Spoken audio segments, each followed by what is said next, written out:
A oração do Pai Nosso faz parte do Sermão da Montanha.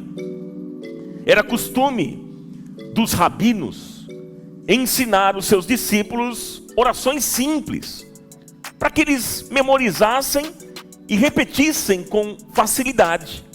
Pelo contexto, nós vemos que Jesus ele começa a ensinar os seus ouvintes, condenando a oração que os fariseus faziam e que outros que se diziam tementes a Deus costumavam a repetir também. O que Jesus aqui estava condenando, meus irmãos, naquelas orações? Versículo 7 diz: as vãs repetições. O problema não era a repetição. Jesus não estava condenando aqui a oração repetida. Tanto é verdade que Jesus orou 3 vezes no Getsêmani, dizendo: passa de mim este cálice. Mas aí você pergunta: o que são vãs repetições? É a oração sem propósito. É aquela oração mecânica, que fala por falar, que repete por repetir, que perde o foco. É aquela oração que é feita apenas por hábito. E Jesus não está condenando o fato de nós apresentarmos diante de Deus os mesmos problemas. Não é esse o problema. Você deve inclusive continuar a fazer isso. Ore sempre, ore sem cessar.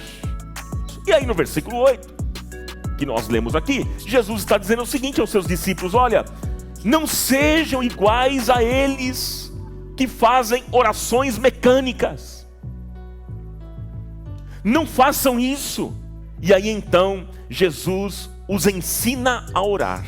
Eu gostaria de deixar com vocês duas verdades, 2 pilares importantes para nós falarmos sobre esse tema. 2 verdades sobre Deus e a oração.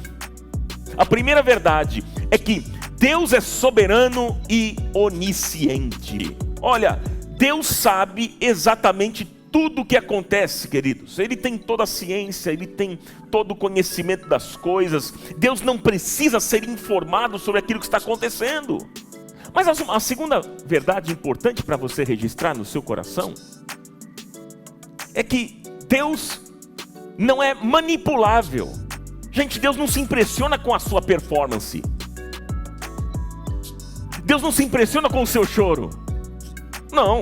Nós nos impressionamos com essas coisas, claro, mas Deus não, Ele não muda de opinião por uma chantagem emocional. E aí eu fico pensando, qual que é a visão que a gente tem a respeito de Deus? Porque a nossa visão de Deus, ela passa e perpassa pelas nossas orações. Aquilo que a gente vai pedir, Deus conhece as suas palavras antes de serem ditas e os seus pensamentos antes de serem pensados.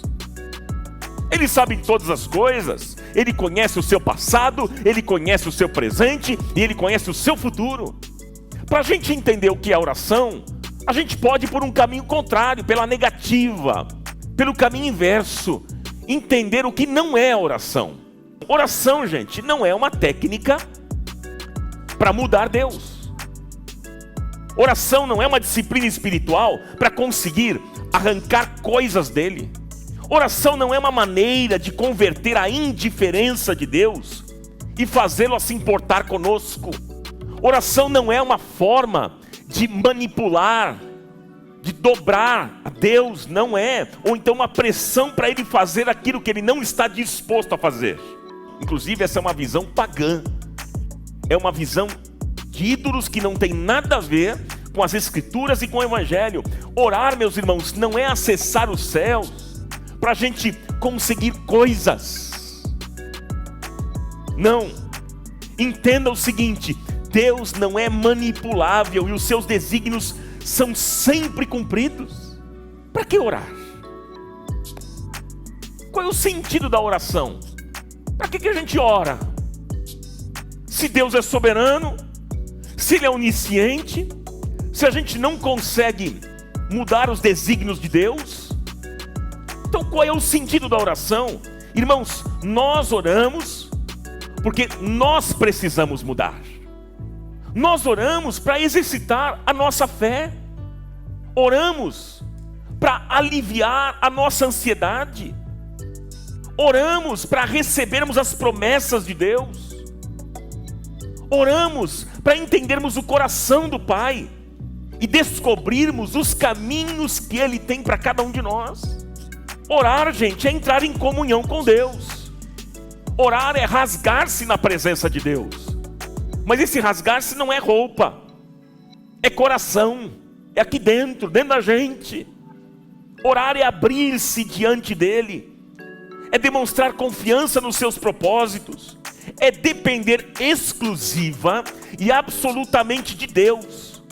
Orar, meus irmãos, não é acessar os céus para arrancar coisas de Deus.